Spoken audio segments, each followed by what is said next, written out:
Şimdi Meta Business portfolyodan, daha doğrusu Business Suite'den Ads Manager'e giderek reklam nasıl oluşturuluyor onu göreceğiz. Buraya geçmeden önce size kısa bir bilgi vereyim. Bazı kişiler reklamı ben Ads Manager'den veriyorum, bazıları ben Meta Business Suite'den veriyorum diyorlar. Bunlar zaten Ads Manager dediğimiz Meta Business Suite'in içerisinde olan, yani onlarla başlıktan bir tanesi. Burada gördüğünüz bu onlarla başlıktan bir tanesi Ads Manager. Ads Manager'in içerisinde de birkaç tane yani reklam raporu var, aydınlıklar var, reklam var. Orada onlar zaten bir grup halinde orada salmışlarsa daha rahat onları bulabilirsiniz. Ama yani Ads Manager'le reklam vermekle Business Suite, Business Portfolyo'da reklam vermek aynı şey zaten. Şöyle düşünün. Burada kampanya sitesine geçiş yapıyoruz. Meta'da kampanya sistemi nasıl onu söyleyeyim. Bir tane kampanya oluyor. Bu kampanyada ana başlıklar oluyor. Mesela click diyoruz. Bir tane burada awareness kampanyası var.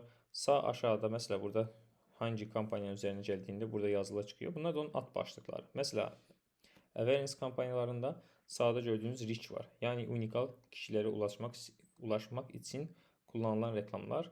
Reach diyoruz. Brand awareness var. Yani reklam, yani marka bilinirliği olsun veya video view dediğimiz videolarımız daha fazla izlensin diye. Trafik'e gelebilirsiniz. Mesela link click var. Landing page view var.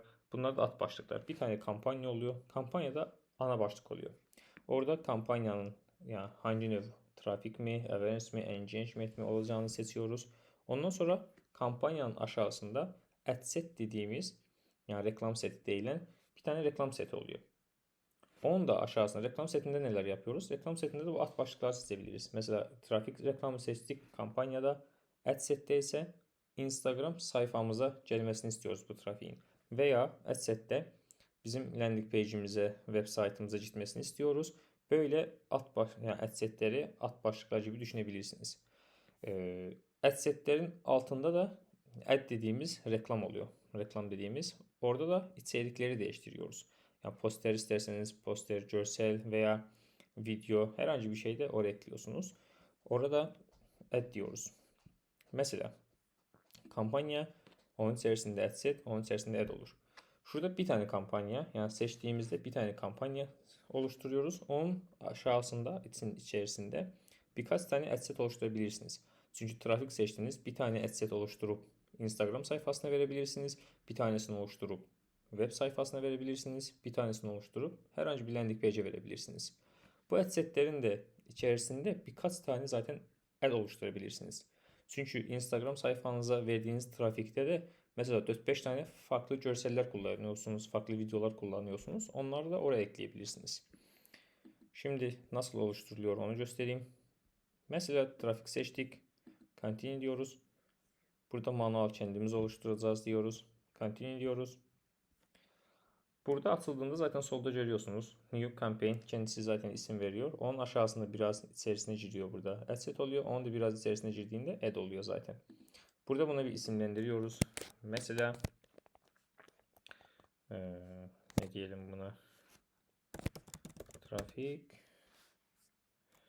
Instagram.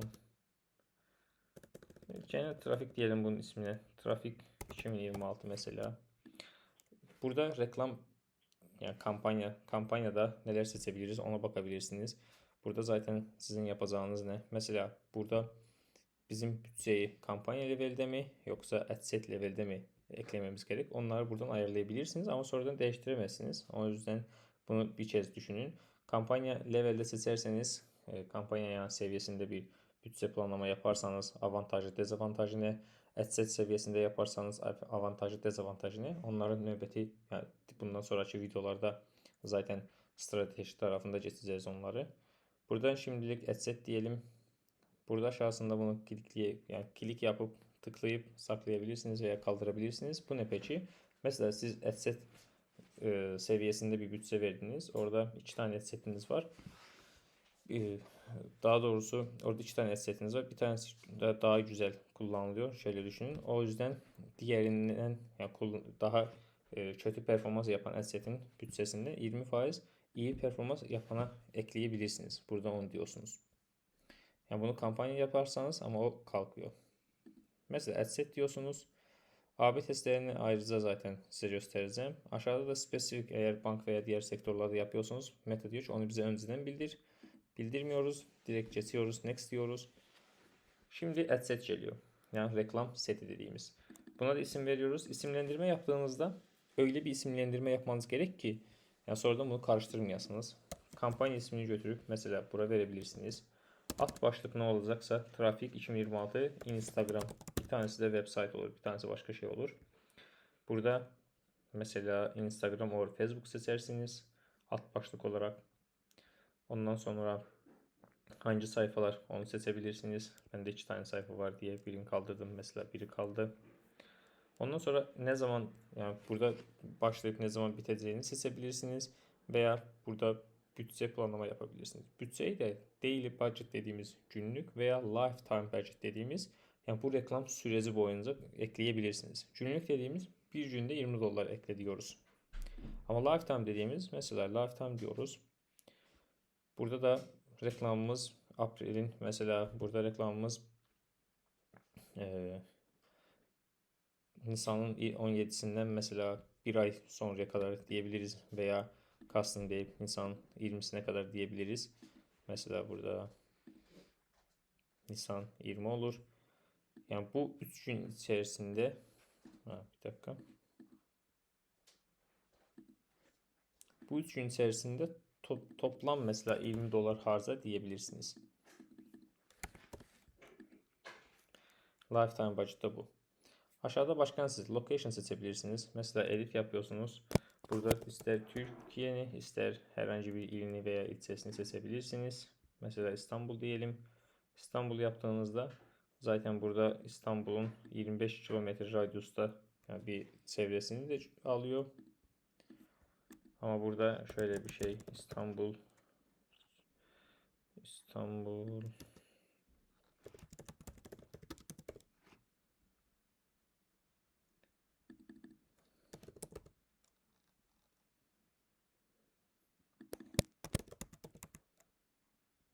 Ankara City diyoruz mesela. Burada yaklaştığımızda mesela Ankara City diyoruz. Okay. Buraya yaklaşıp hangi radyusta bunun içerisinde ne var onu görebilirsiniz. Mesela Ankara'ya yaklaşıyoruz. Ankara ile beraber Akyurt olsun, Ankara çevresi olan Sincan veya Gölbaşı buralarda da reklamımız yayınlanacak. Burada istemiyorsanız bunu kısabilirsiniz. 10 kilometre kadar 10 kilometre kadar Ankara çevresinde ne varsa onlar zaten alır location'ın içerisine. Burada bir tane mavi tıklama için yer var. Bu ne peki? Bunu yaparsanız bu şöyle bir şey diyor. Eğer bir var seçtiğiniz şehirlerde veya ülkede bulunan bir de var hem orada bulunan veya herhangi bir ilgisi olan. Mesela Ankara'da biri var yaşayan yani burada kaldırırsınız bunu. Direkt Ankara'da yaşayan olur. Ama bir de var Ankara'da yaşamıyor. Ankara mesela için ilgileniyor. Mesela İstanbul'da yaşıyor ama Ankara'daki sayfaları izleyebilir. Oradaki kişilerle konuşabilir. Yani orayla ilgisi var. Ankaralı ama İstanbul'da yaşıyor mesela. Yani onun önüne çıkabilir reklamlarınız. Bu açık kalırsa. Show more diyebilirsiniz. Minimum yaş seçebilirsiniz. Exclude items'lar geçeceğiz. Onu da o zaman ekleyeceğiz. Kısaca söylesem şöyle bir şey. Mesela son bir ay ərzində sizin Instagram sayfanıza mesaj yazanları hedef kitle halinde oluşturuyoruz. Sonra gelip burada exclude olarak onları yeni reklam yaptığımızda onları hariç tutuyoruz. Yani reklamlarımızı bizi gören kişiler bir daha görmüyor. Daha yeni kişiler görüyor. Yani soğuk kitle için çıktığımız reklamlarda bu exclude'ları yapıyoruz. Bir de bunun tam aksi var. Include dediğimiz. O zaman ne oluyor? Mesela remarketing yapıyorsunuz. Sizin satış yaptığınız kişilere bir daha satış yapmak için orada artık bu size mesaj yazmış kişileri veya bir ay içerisinde sizin sayfayı izlemeye almış, sizin sayfayı izlemeye alan veya bir ay içerisinde sizin sayfaya herhangi bir etkileşimde bulunan kişileri include yapabilirsiniz. Veya size mesaj yazmış, sizden hizmet almış kişileri de hariç tutarsınız. Onların lookalike dediğimiz benzer kitleleri var. Onları çoğaltırız. Onları include diye dahil ederiz reklama. Şöyle bir şey yapabilirsiniz. Yani şurada neden bunu yapar? Lookalike dediğimiz ne? Onu da kısa bir şey söyleyeyim. Size mesaj yazan kişiler var. Bunlara benzer binlerce kişi var Meta'nın tanıdığı ama onlar sizin reklamı görmemiş. Meta diyor ki Sen bana sana mesaj yazan kişileri ver, hedefle. Biz hedef kitle yaratıyoruz. Diyoruz çok iyi. Bu bize mesaj yazan kişiler. Şimdi de Meta sen bana bunun mesela 10 bin, 100 bin, 200 bin olarak bunların benzerlerini ver diyoruz. Biz de onları reklam göstereceğiz diye. Ondan sonra o verdiği benzer hedef kitleleri de include yapıyoruz. Include nasıl yapıyoruz? Switch to original diyoruz. Yani burada değiştir diyoruz. Üçüncüsünü seçiyoruz. Continue diyoruz. Kendimiz manuel olarak burada müdahale yapabilelim diye. Burada gördüğünüz custom items var. Bunun aşağısında add exclude var. Ya burada birinin include yazan yere dahil ediyorsunuz. O kişiler görecek sizin reklamları. Exclude değilen yerde hariç tutuyorsunuz. O kişiler görmesin diye. Location seçebilirsiniz. Yaş seçebilirsiniz. Mesela 18, minimum 18, maksimum 65 veya sizin müşteri kitleniz hangi ise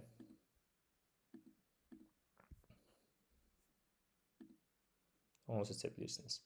Burada detaylı targeting var. Burada hedefleme tarafında kullanabilirsiniz. İnteresleri mesela dijital pazarlamayla çalışan, yani bu adamın interes dediği dijital pazarlamaya merakı var olan kişiler veya dijital pazarlama.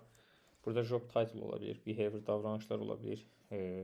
Yani onlar interes değil de öyle çalışıyor, öyle davranışları var. Facebook sayfalar kullanılabilen kişiler olabilir.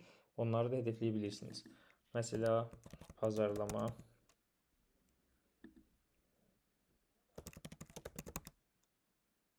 online advertising olabilir. Zaten kendisi Meta'nın da kendisi önerir size birkaç tane yazdıktan sonra. Bunu strateji tarafında zaten detaylı konuşacağız. Burada target yapmamız gerek mi, yapmamız gerekmiyor mu? Hangi situasyonlarda, hangi konularda yapıyoruz, hangilerde yapmıyoruz diye detaylı konuşacağız.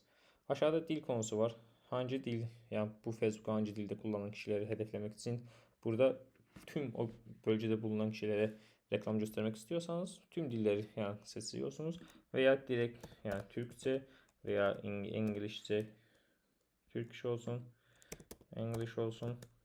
Direkt bunları hedefleyebilirsiniz. Aşağıda placement denilen sitesi var. Bu placement sitesini burada edit yapıp manuel seçtiğimizde reklamlarımız nerede gösterilmesini istiyoruz o.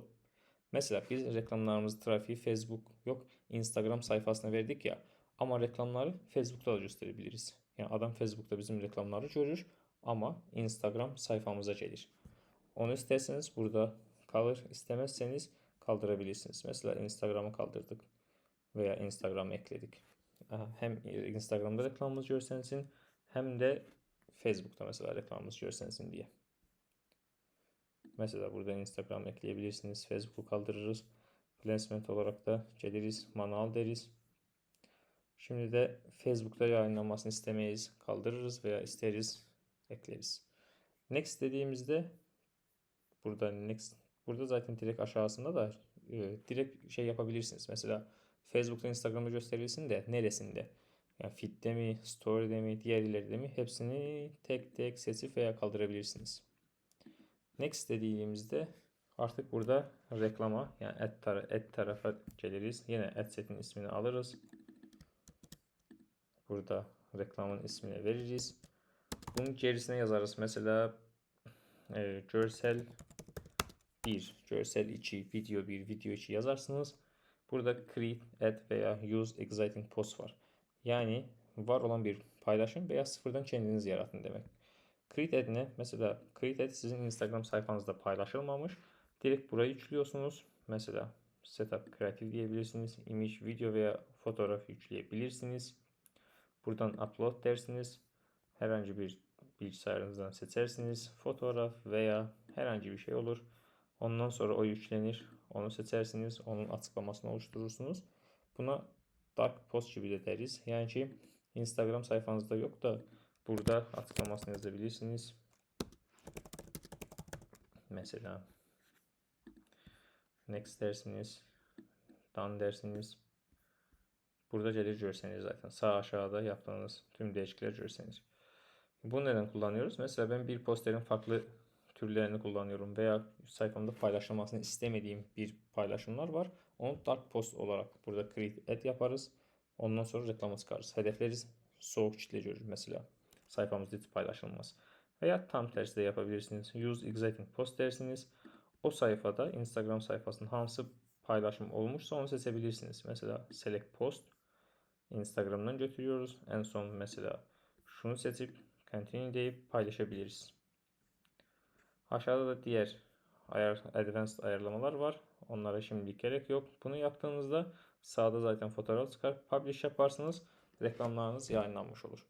Bu da Meta'da campaign dediğimiz, yani reklam kampanyası, ad set dediğimiz reklam seti ve ad dediğimiz reklam sitesi nasıl oluyor onu gösterdim size.